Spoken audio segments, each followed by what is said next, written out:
The Sermon on the Mount is the largest collection of the teachings of Jesus, all about his good news that God's heavenly kingdom has touched down here on earth.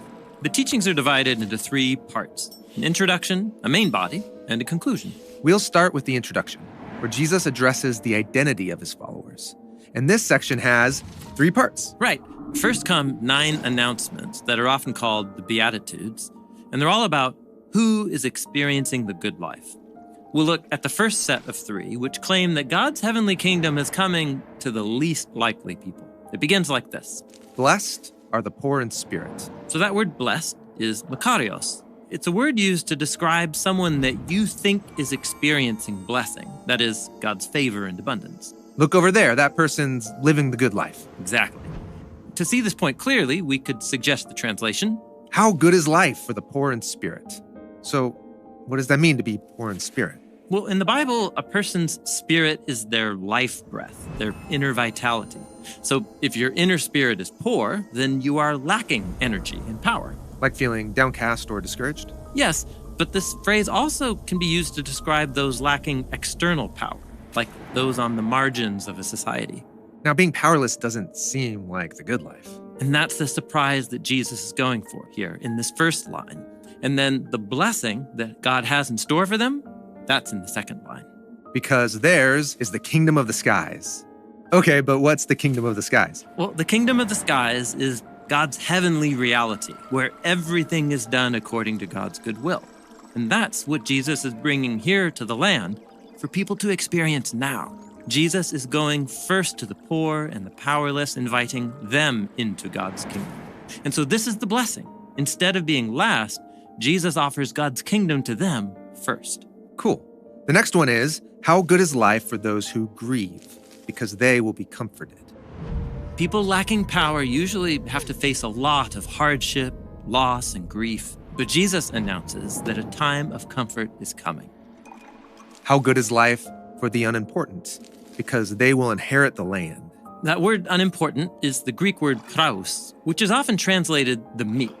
But this isn't just about being humble. This word also refers to people who have no influence in society, those who are looked down on and discarded. And Jesus says that they will inherit the land? Yes. He's quoting from Psalm 37, a poem about God's plan to elevate the poor and oppressed to inherit the land, while those who do evil lose everything.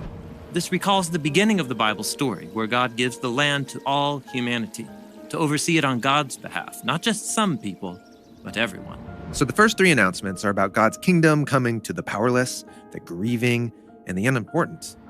And in the next 3 sayings, Jesus describes the character of those who will be most at home in God's kingdom.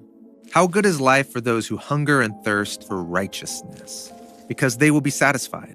Righteousness, or in Greek, dikaiosune, means living in right relationship with God and others, treating people with fairness and justice. So it's helpful to render this word as right relationships. Now, if I'm hungry and thirsty for it, that means there's a desire there that hasn't been met. Right. So apparently the good life includes being unsatisfied with the disorder in our world and the broken relationships between people. Yeah, like a holy discontent, a longing to see relationships made right all over. And those who long for this will find it? Well, when people treat each other the way Jesus taught, it leads to healthy, satisfying relationships where things are made right. And that's what God's kingdom is all about. How good is life for those who show mercy, because they will be shown mercy. Mercy is a step beyond doing what is simply right or fair. Mercy is generosity. It is extravagant kindness that goes beyond what is required.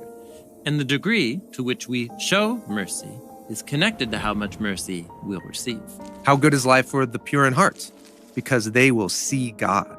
Here, Jesus adopts a phrase from his Bible in Psalm 24, where only the pure of heart can ascend the mountain of the Lord and stand in his holy place. Okay, but what does that mean to be pure of heart? Well, in the Bible, it means living from pure motives. You can be nice to people, but still have contempt for them. You can be devoted to God, but do it for public praise.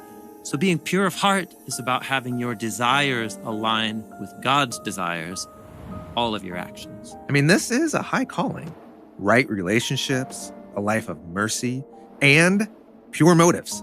But for Jesus, This is what humans are made for, to desire what is good and beautiful and just, and above all, to desire God, who alone can satisfy our deepest longings.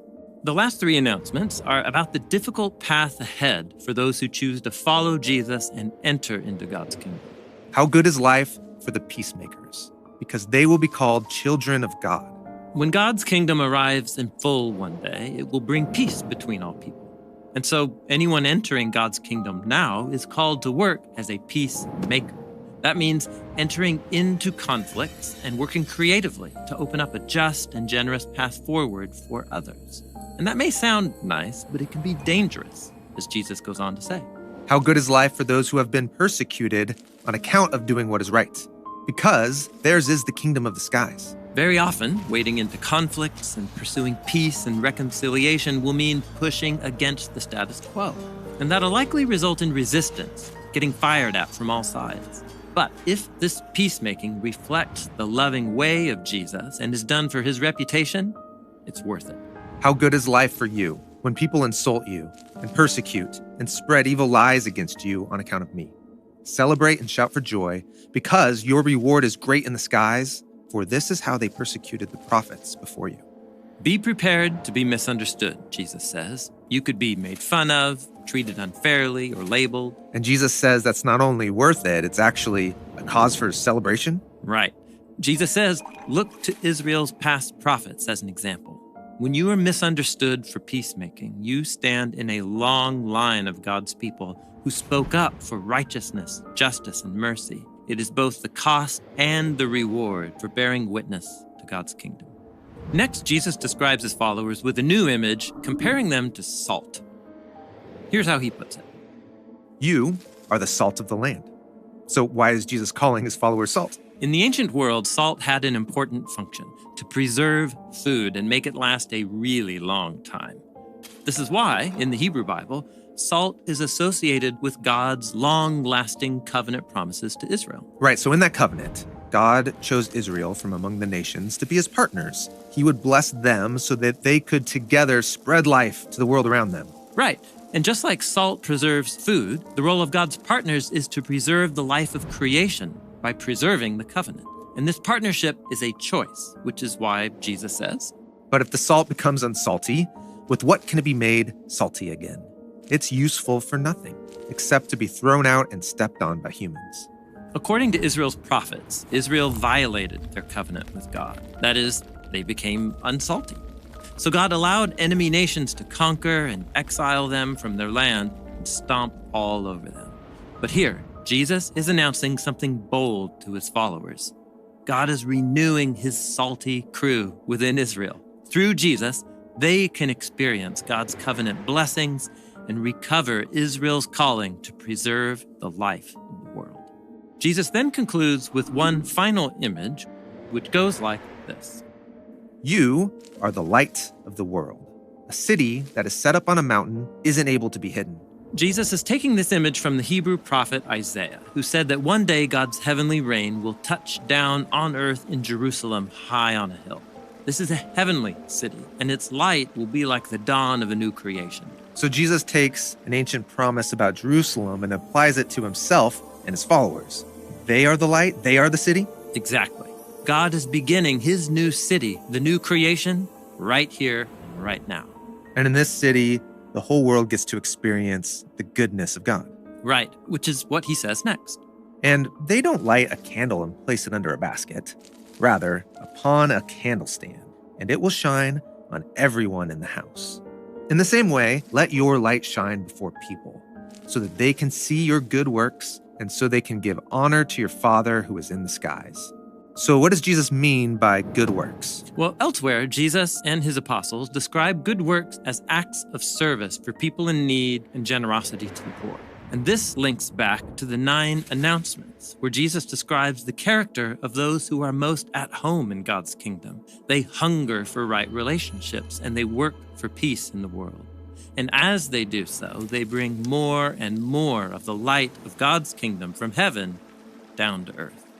Our mission at Bible Project is to help people experience the Bible as a unified story that leads to Jesus. We're able to give away for free everything that we make because of generous people like you all around the world. You can see our entire video library, check out all of our resources, and join us at BibleProject.com.